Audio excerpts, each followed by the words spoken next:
The Silent Patient. Chapter 5. Community was held in a long room with tall barred windows that overlooked a red brick wall.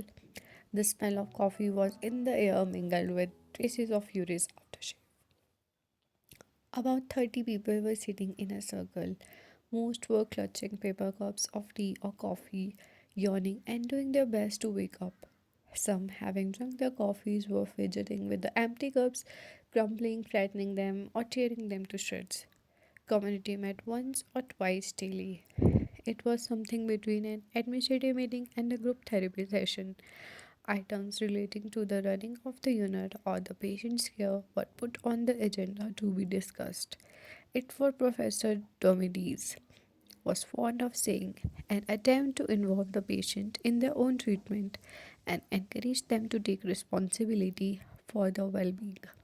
Although this attempt did not always work, Diomedes' background in group therapy meant he had a fondness for meeting of all kinds, and he encouraged as much group work as possible. You might say he was happiest with an audience. He had the faint air of a therapeutical impersio. I thought as he rose to his feet to greet me, hands outstretched in welcome, and beckoned me over. Theo, there you are. Join us, join us. He spoke with a slight Greek accent, barely detectable. He had mostly lost it, having lived in England for over 30 years. He was handsome, and although in his 60s, he looked much younger. He had a youthful, mischievous manner, more like an irreverent uncle than a psychiatrist. Sorry, irreverent uncle than a psychiatrist. This isn't to say he wasn't devoted to the patients in his care. He arrived before the cleaners did in the morning and stayed long after the night team had taken over from the day staff, sometimes spending the night on the couch in his office. Twice divorced, Diomedes was fond of saying his third and most successful marriage was the Grove. Sit down here, he gestured to an empty chair by his side. Sit, sit, I did as he asked. Diomedes presented me with a flourish. Allow me to introduce our new psychiatrist, Theo Faber. I hope you will join me in welcoming Theo to our little family. While Diomedes spoke, I glanced around the circle, looking for Alicia Brinson, but I couldn't see her anywhere. Apart from Professor Diomedes, impeccably dressed in suit and tie, the others were mostly in short sleeved shirts or t shirts. It was hard to tell who was a patient and who was a member of staff. A couple of faces were familiar to me, like Christian.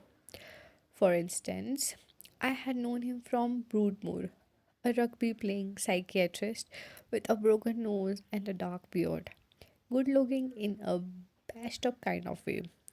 He had left Broodmoor soon after I arrived. I did not like Christian much, but to be fair, I had not known him well, so we didn't walk through together for long. I remembered Indira from the interview. She smiled at me, and I was grateful for her. Hers was the only friendly face. The patients mostly glared at me with surly mistrust. I did not blame them. The abuses they had suffered, physical, psychological, sexual, meant it would be a long time before they could trust me, if ever. Patients were all women, and most had coarse features, line scarred.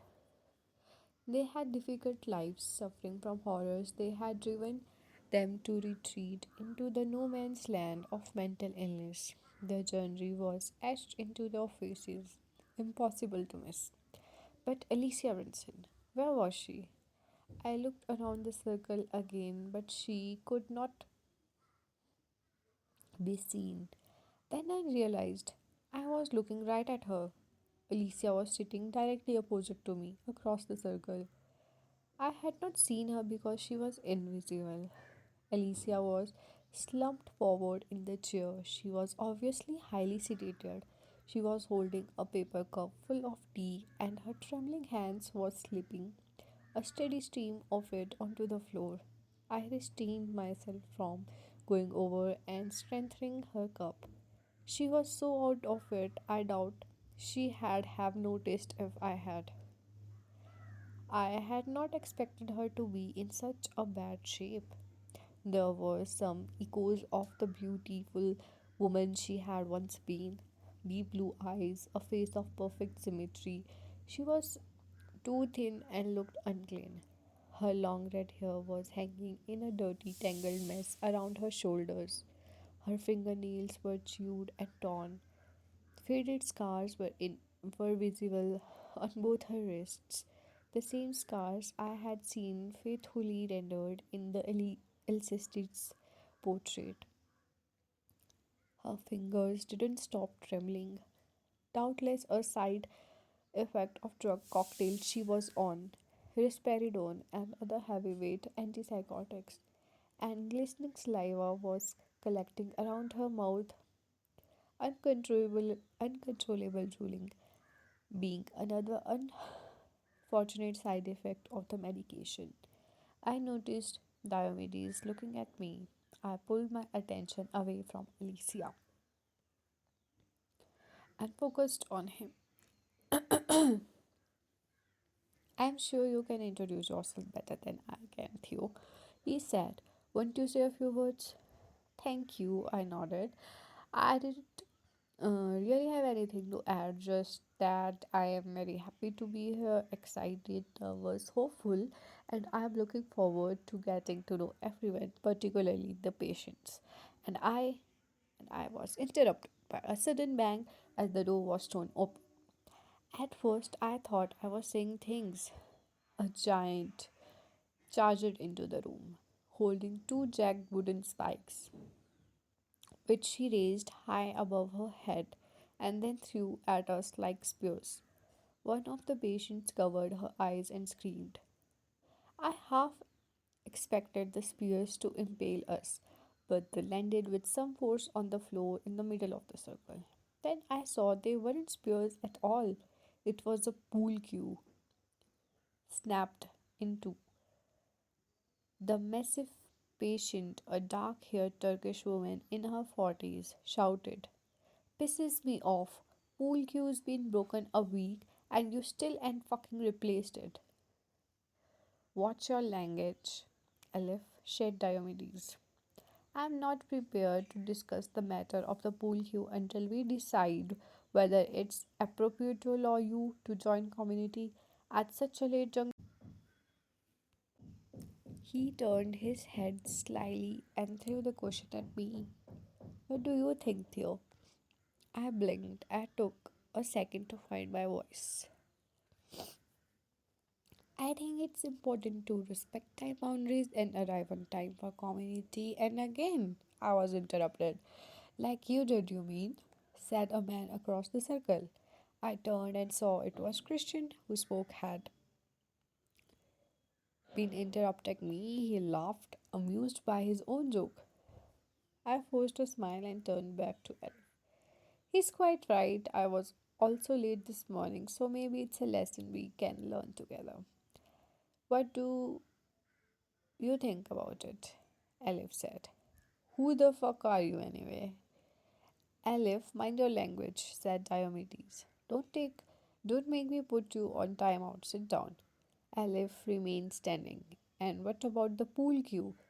The question was addressed to Diomedes, and he looked at me, waiting for me to answer it. "Aleph, I can see you are angry about the pool cue," I said. "I suspect whoever broke it was also angry. It raises the question of what we do with anger in an institution like this. How about we stick with that and talk about anger for a moment? Won't you sit down?" Aleph rolled her eyes, but she sat down. Indira nodded, looking pleased. We started talking about anger, Indira and I, trying to draw the patient into the discussion about the angry feelings.